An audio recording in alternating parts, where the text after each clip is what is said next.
Marie, and I'm excited tonight to talk about a lesson I've been learning very much so in real time. These are some of my favorite conversations when it's not something that I have tested, tried, proven, and I'm kind of in the learning mode. So I'm excited to learn with you. And also, y'all, I had a big moment today. It was really really fun to be for the first time really kind of coming on the heels of um, teaching my framework publicly for the first time without being in the confines of someone else's course or program. And so it was so fun. It was fun to kind of take off the training wheels, so to say. I created content for AdWorld and Digital Marketer, and it was fun to not have the constraints of being under someone else's brand and just being able to speak really freely. And in so doing, we went to some places today. So just for context, for those who don't know, today was the Knowing Experience, the Foundations of Knowing workshop.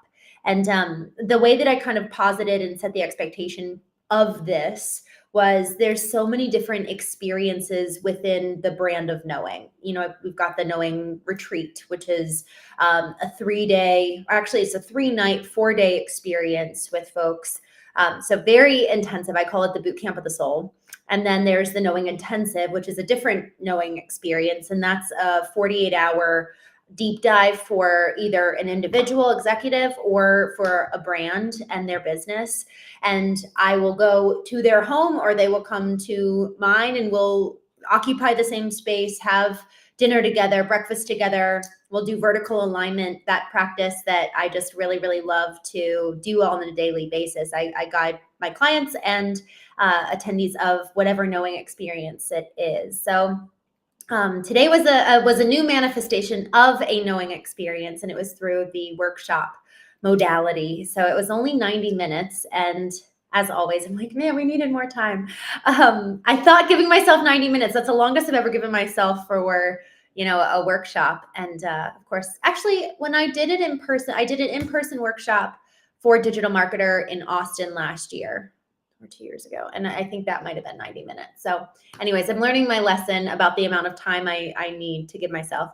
But it was really, really good. And it was fun too. The topics that came up, I didn't intend to go in certain directions, but because of the freedom of having it be within kind of my own, and I apologize for making dinner here, but I am going to be making dinner, doing some food prep while I'm with you all tonight.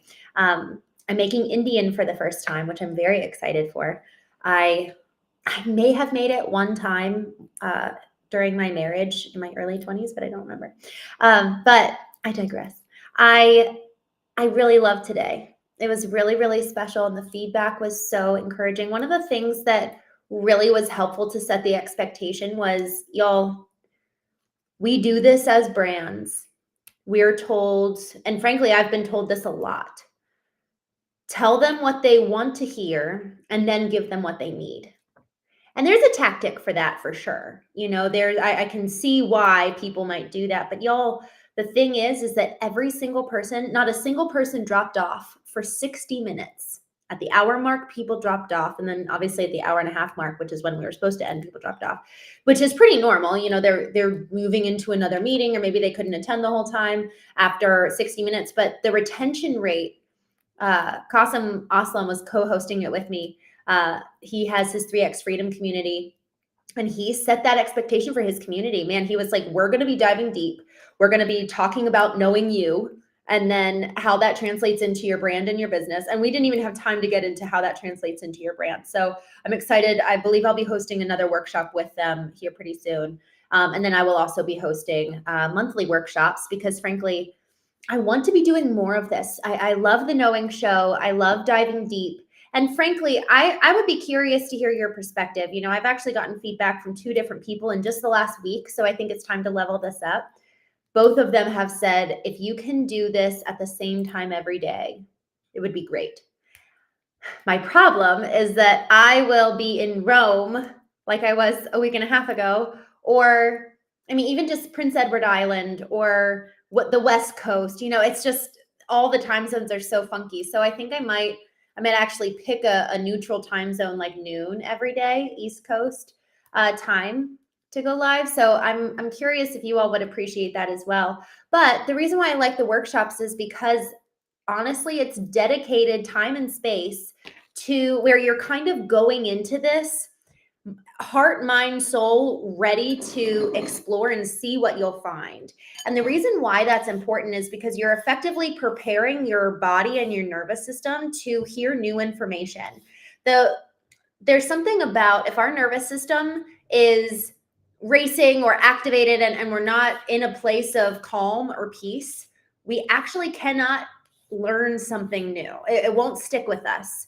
And so we have to get our body into a place of effectively like calm to be able to teach it something new. And so if you're going into an intentional space curated to go and learn something new, you're kind of subconsciously positioning yourself to receive something new versus us just hopping on and chatting together on the Knowing Show. It's like every other podcast, right? You're just kind of tuning in, but you're not 100% there and maybe some people are. I've actually had some pretty cool feedback of people who have said, this show has really changed the way that I think. So it all depends on how we show up.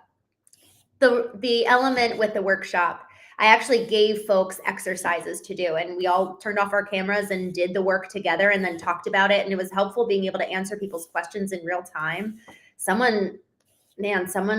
A couple people actually posed some really difficult questions. And so it was helpful. Even someone said they were like, I'm actually having a hard time getting into this. And so I was able to kind of help them break that barrier. So y'all, it was so cool, that workshop, man. I'm so excited. I actually might want to host the same one again. So because there were a lot of folks who said that they were interested. We had about close to 60 people show up and stay, which was cool. It's funny. I don't think I've ever there will be like 200 people that respond for one of our partners' courses that I've taught before, and only 40 people come. And so I think that this might have been the largest virtual room with the highest retention I've ever seen. So that was really encouraging. And so I was starting to make a mention of this earlier. For brands, as we're talking about content creation and how to position your offer, tell the truth. Tell the truth. It helps with retention rate. If you need any other reason, then your retention rate's going to skyrocket. Guys, if the goal is to serve, why hide? Why hide the truth? Why skirt around that which is in you for them? Why do we pretend to be anything else? And I know why I pretend. It's so much easier to hide. It's so much easier to play small. It's so much easier to try to convince them to show up rather than being really bullish, because in being bullish, in effectively being a strong brand, you're going to repel people. In one sense, we did such a good job setting the expectation that no one was repelled. People were repelled ahead of time. They weren't repelled on the call. And y'all, if we're not setting the expectation ahead of time, people are going to show up and not like what they see or hear. And then that's usually how you can actually distort the quality of the group. And it really does. I mean, even 𝐼𝐚𝐢𝐥𝐲, so he kind of co-hosted this event with me. He was saying his community is at 1,200 people right now. And he said he was going to start removing folks because he was like, it's so important to me to maintain the quality of the room. It's so important that we stop chasing vanity metrics of quantity and rather focus on quality. Even at the manner in which I go about selecting guests for the Knowing Show, I'm looking for folks who have content that has resonance. It's not just frequency of posts. It's not just the number of followers. Are they creating content that really speaks to their audience, that really serves, that is creating impact? And so all that to say, tonight we're going to be talking about empathy. And the reason why I wanted to bring this up is because today I was reminded, someone commented during the workshop, they were like, empathy still it feels rather forced. And I just thought that was such an interesting perspective because, And they said that in the context of how they were raised, and how they were raised shows up and impacts them today. And so effectively, the way that they were taught empathy in the past really is impacting them still to this day. And man, that resonated so much, because y'all, I have, for the entire time I have been in and out of romantic relationships, and I've only ever had two. My former husband and then my partner now, I have persisted to ask myself this question, and I have not been able to figure out an answer until Sunday. So it's very new, and I'm very excited. I feel this sense of, man, massive relief at kind of figuring out this new way of existing when it comes to empathy. I've realized, and actually I'll just tell the story a little bit for context. I've been reading the book Letting Go by David Hawkins, and he assigns numerical value to emotional levels, let's say. So if someone is at the emotional level of shame, they'll be at the level of the numerical value of, say, 50. And if someone is at the emotional level of courage, they will be at the numerical value of 200. Obviously, that's very disparate. Shame is so low and courage is so high, and you can sense the energetic presence that somebody comes to you with when they're in shame. They're small, they're hunched over, they probably aren't speaking very loudly.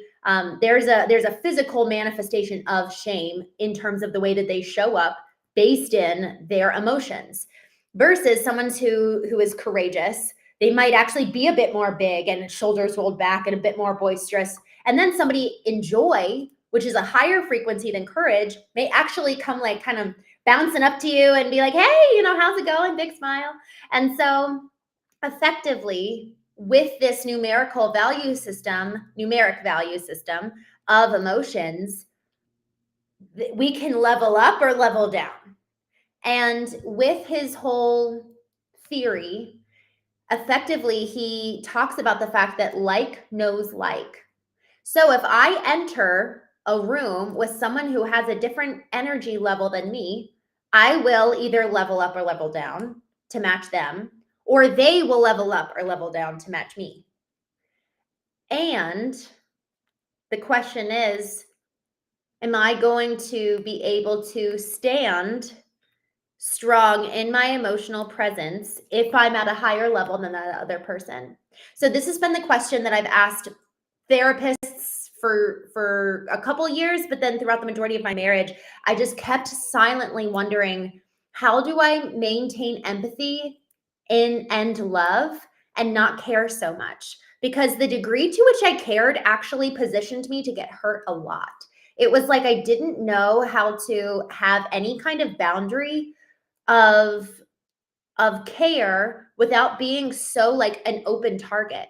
Because if that person, God forbid, is in a bad mood and my emotional state is so wavered by theirs, then I'm never going to be able to have stability in my own emotional presence. I'm never going to be able to offer them a safe place if they're having a hard time. Y'all, this is so dangerous. If I hadn't figured out the answer to this, what happens when I've got kids? They come home, they've got a bad day, and then suddenly mom has a bad day too because that kid has a bad day. That's how we as adults, or as children rather, we learn to shut down emotionally if our parents were that emotionally unstable. And y'all, we see this a lot. We see this a lot with our friends or partners, or even people talking about marriages. I've been talking to a number of folks who had that and do have that kind of relationship emotionally, where it's effectively like if the partner isn't acting perfect, the other partner will change their persona and their emotional energy. So here's the thing. I had been changing my emotional energy to try to enter into the pain and suffering of my partner, with the desire for empathy. So it wasn't just this pouty, oh, you're not happy, I'm not going to be happy either. But it was like, oh, no, tell me what's wrong. And it was like very tender and very well-intended. But in so doing, it really kind of fed their low energy and low frequency. It never actually brought them up and out. And so what I had this revelation about, I was actually in vertical alignment on Sunday, and I just felt this overwhelming sense of, I have to maintain my emotional frequency, whatever that is, whatever I choose it to be. Usually I kind of almost like get my alignment of in the morning. It's not, when I say vertical alignment, it's bringing in, the spirit, the soul, the self, everything, bringing it under alignment of my ideal, under ultimately the hierarchy of the divine with him at the head. And as I do that, that kind of sets my emotional thermometer and thermostat for the day. And it is so obvious when I don't do my vertical alignment. It's so much harder for me to ensure that my emotional numerical value levels are not going to be ebbing and flowing throughout the day. They'll be consistent, they'll be reliable. I'll actually be able to enter a room with such a frequency that other people are almost like they immediately level up. That's when I know I'm in alignment. And that's when you should know you're in alignment too, that you're actually able to change the environment in a space because of what you're bringing into the room, the emotional frequency. And so that's the goal. But with this kind of misconstrued understanding of empathy for years upon years, I've effectively brought energy down when that person is down to meet them and try to be affectionate and kind. So Sunday, I just had this massive realization. It's actually it's like a higher form of empathy. Like, talk about empathy in stages, like gamification of empathy.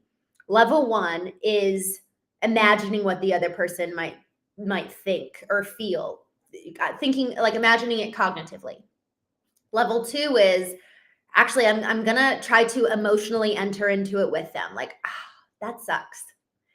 And that's kind of where I've stayed, but maybe even a level above that, which is I am going to do everything I possibly can to enter into your experience, imagine what it must feel like, sound like, taste like. I'm going to put myself in your shoes and sit with you in your experience and view the world with that lens. I'm going to view the world through the lens that you're seeing the world and engage with you at that level so that I can make you feel so seen, heard, known, and loved. And there's something about that actually that has been so powerful and been a true superpower within this work of knowing, because folks who attend the retreat can feel really seen by me. And that element of being seen actually facilitates a deeper dive for the recipient who is kind of having that space offered to them. So there is something really important in that regard.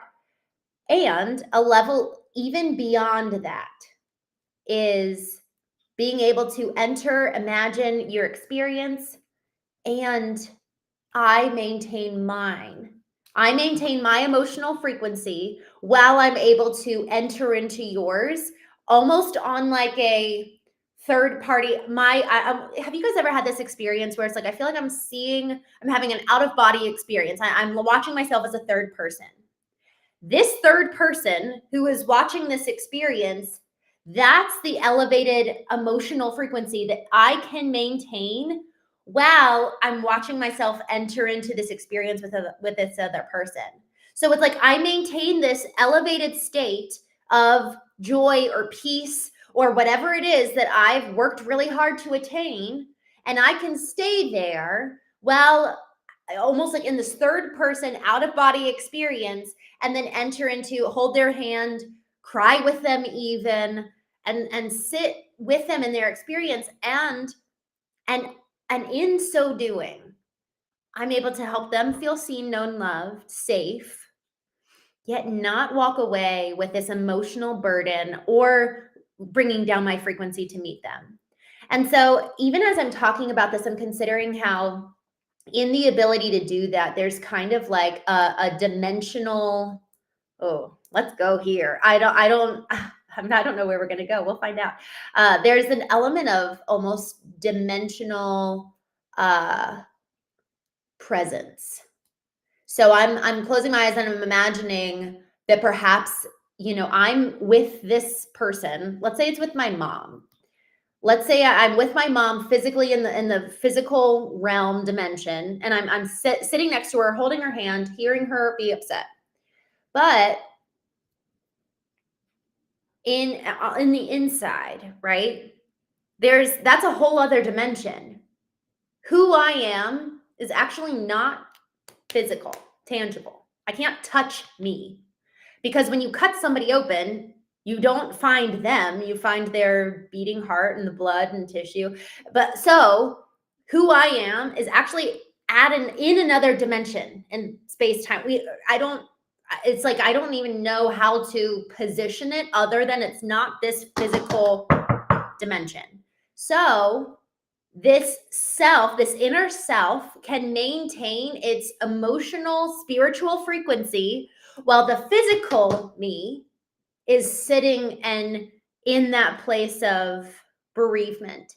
And y'all, in one sense, doctors, folks who work in what's their title? Chaplains in hospitals, who effectively their job is to go in and help people prepare for death. Y'all, those people know how to do this. Sit with them in their experience and maintain an elevated sense of well-being, stability, emotional presence, so that when they physically leave that space, they also are able to leave behind the emotions with that, right? Because they actually never really brought the emotional frequency down. And so this is what's so interesting as I'm thinking about this, of like the ability to have both the physical expression of empathy with our own personal elevation and maintenance of our emotional well-being. That is so powerful. And so I am super, super curious to be leaning into this more and practicing it more. But what I realize above all else is that I cannot ever hope to do that unless I have done the work that morning to get myself into the place of an elevated state of emotional frequency, so that as I proceed throughout the day, if someone is having a hard time and I need to physically go engage with somebody, it's not even just maintaining my own emotional frequency of being at this level while I enter into their space. Me getting to this level myself actually positions me so that I can give to other people. If I'm at a lower frequency with them, I've got nothing. What do I have to give? I'm just entering into their sorrows and woes and probably adding to the problem. But if I'm actually able to be at this elevated state, man, do I have something to give. Man, do I have the peace. They can actually enter into my peace and enter into some semblance of almost like covering. Because I'm at this elevated state, I can kind of cover them with that while they grieve, while they are frustrated, while they work through it. Y'all, that's what, can you think of anything more loving, truly, than to be a haven for your partner, than to be a haven for your kids? I want to be that. I really, really do. And this question that I was wrestling with the majority of my marriage, of how do I care so much and protect myself? That's where there's an element of this where, let's say someone is actually not just grieving, they're actually being very unkind. So then the question is, well, what are my boundaries in that moment? How do I allow for my own emotional elevation to serve as a protection for me? And I really think as I'm imagining some of the, we all have examples of this, right? So for me, I'm imagining an example of when this has happened in the past, of being treated unkindly, and we've all done it to other people. So in that moment, and I'm actually going to use this at two different examples. One where someone's been unkind to me, and one where I've been unkind to someone else. And I'm threatening to bring them down because I'm not leveling up, or they're threatening to bring me down.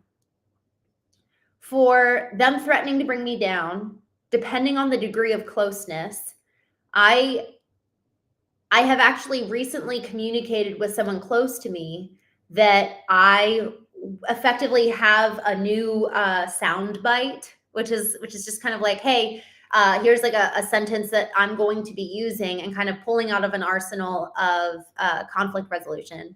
Whenever I'm starting to feel myself drop in frequency, I know that it's actually most loving for both of us if I can maintain that state. And so if I'm struggling, I feel like you're being unkind to me, I'm starting to drop down, I need to, and then insert whatever that kind of agreed upon soundbite is. Because if you both, outside of that conflict moment, we both can agree on, okay, this is a boundary. Boundaries are to be honored and respected, and boundaries are for me to implement. You know, someone else can try to cross a boundary, but it's for me to hold up my end of the deal. And so if someone is starting to be unkind to me, my boundary is I'm going to say, hey, I really love you. I understand. Like, I actually don't think that you acting this way is you. I think you're having a hard time. And I'm going to tell myself what's true about you. And I'm also going to take, and then whatever agreed amount of time in that moment. So like, I'm going to take 15 minutes. I'm going to take 20 minutes. I need to go basically fortify myself, strengthen myself. I need to either get back up to that level or I just need a break. And frankly, I'm asking for you to take a break and you to work to get yourself back into alignment, because it is feeling I feel disrespected right now, or I feel like it's unkind, whatever that is. So leading with I feel, setting expectations ahead of time of this is kind of like our safe word that we're going to use to implement a boundary that we've agreed upon, so it doesn't feel like abandonment, it doesn't make it worse or escalate things. And it might, you know, there's a process of, we talked about this at the very beginning. Our nervous system, if it's activated, we can't ever learn something new. So the goal is that in those small moments before everyone's all the way ramped up, if you can tell that you're starting to get into a bad place, when you've agreed upon this system of engaging in conflict outside of a conflict moment, you've even put it into practice of like, hey, just a reminder, we're just going to keep talking to ourselves and reminding ourselves of what it is we're going to do when we're in conflict. And then third, before it gets awful, before I've dropped all the way down, I can actually reinforce the boundary with so much love if I'm still at my heightened emotional frequency. And so then taking the other example of when I'm being unkind to someone, I have one particular memory and moment that was a couple months ago.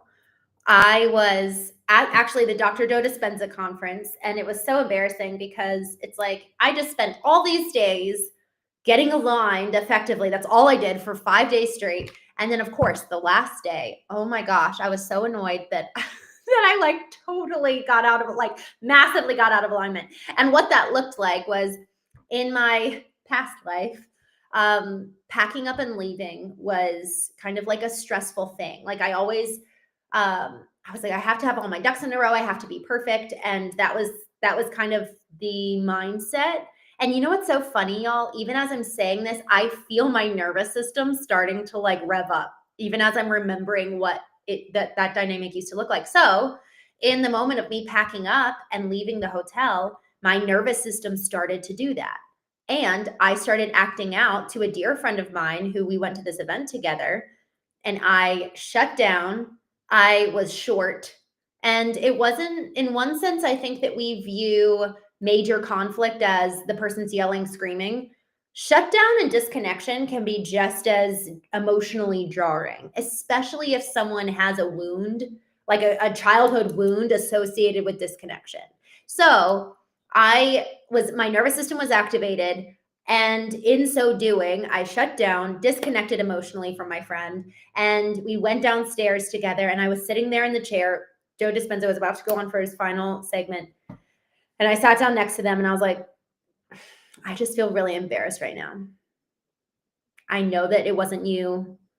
I feel embarrassed. Like I actually didn't, that's how I felt in that moment. And it was interesting, y'all, because in saying I feel embarrassed, I almost like immediately felt free. I felt like all of a sudden, all the chains that have been on me and like keeping me, this is how it can feel when your nervous system starts activating. It's like all of a sudden you're getting, it's like you're getting tighter and tighter. It's like claustrophobic.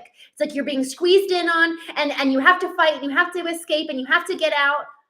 And then all of a sudden, in just saying I feel embarrassed, it was almost just like this huge sigh. Like, oh, that's all. And here's the thing. How I was acting, it was just an old program. It's just an old program that needs to be rewired, reprogrammed. It's not that big of a deal. But as I was, part of what was happening, and it can feel like you're going down this dark hole, is that I started watching myself react And I was like, oh my gosh, I'm doing it. I'm doing it. Oh no, I hate that I'm doing this. And after Joe Dispenza, and then I just started kind of like working myself up to going deeper and deeper into this hole rather than saying, hey, can you help me? And saying, hey, can you help me is a nice sound bite. Another one could be, hey, I know I'm out of alignment. I know I'm out of alignment, just admitting it. Another one is I feel really embarrassed. That just for me immediately kind of brought my walls down. Y'all, there's some really nice like little hacks that it's like trial and error. What works for you? And as we come to know ourselves and like these old patterns and programs, the growth is in catching it and the condensing of time between the catching it. So there have been other times when I'm leaving with a friend and I start feeling, aggressive or like that sense of I have to be perfect and performing and all of that can slowly creep in. I'm noticing it, I'm catching it closer and closer. And so knowing what kind of those triggering moments are, being able to have those sound bites of like asking for help or even calling out, I know that I'm not in alignment, or saying I feel embarrassed. And then on the flip side, when we feel like our partner is being disrespectful or unkind, having those sound bites in advance, having a pre-planned extra, what's it called? Like, I guess I want to say extrication process, but I don't think that that's right. It's effectively removing yourself from the scene of the crime. Like, I'm going to step away. It protects you and it protects them, because they could say something way worse that could do real damage. And so the more that we have these plans in place for when it's game time, which is game time is in the heat of the moment, the old program kicks in, the person's upsetting us, we're at this moment of like threatening, am I going to level down, or will I be able to maintain alignment with my ideal and actually bring them up to meet me where I am and kind of bring them out of that slump? And y'all, it was so amazing, because that moment with my friend where I felt like I was going down this pit, I said, I feel really embarrassed. And they just reached over and gave me a hug. And it was the most gentle, kind thing. And so I admitted I was embarrassed. I felt like a little kid again. And they just loved me. They didn't say anything. And it was wonderful. It was so healing in that moment, because little Christene in that moment was realizing she wasn't being perfect. And in the past, when she hasn't been perfect, there has been a type of reaction that she's learned. That's part of why our bodies go into this fight, flight, or freeze, is because belonging, connection, love, worthiness, the things that all of us actually need for survival, are being threatened, because our body, our mind, our soul, our spirit, everything has data and intelligence from the past that's predicting that the same thing is going to happen now. And so in this process of retraining our nervous systems, that, look, that's not going to happen again. We get to help our partners. We get to help our friends, our colleagues, even show them that this is actually a safe place. Yesterday, I moderated a conversation with two incredible, brilliant folks from Harvard, and we were talking about psychological safety, specifically psychological safety in the work environment. The gentleman specifically was talking about the fact that if you have not set the standard for your team to know that they can bring up ideas, create with you, and challenge your ideas, you're never going to be able to innovate. So innovation, creation itself, is actually at risk for so long as we have emotionally despondent leaders who are unhealthy and not able to lead from a place of kind of that higher level of emotional frequency. Because when we get to those higher levels of emotional frequency, like David Hawkins talks about in this book, we have so much more capacity to hear people's opinions. Y'all, he actually talks about this specifically. He gave this beautiful example that really impacted me. He talks about the level of pride, which I believe is like 150. So it's just below courage. He talks about the level of pride, and that for so long, as we have opinions that we believe or hold as framed in our mind as, these are mine, these are my opinions, this is what I believe, immediately in saying this is mine, somebody has to be right and somebody has to be wrong. So in letting go of my opinion, all of a sudden it extends the opportunity for multiple people to come forward with their ideas. And man, does that allow for an elevation of the entire energy in the room. So my timer just went off, which means I need to go get the rice off the stove. And thank you for letting me prep my cilantro and carrots with you. I will report back on my Indian dinner. But in the meantime,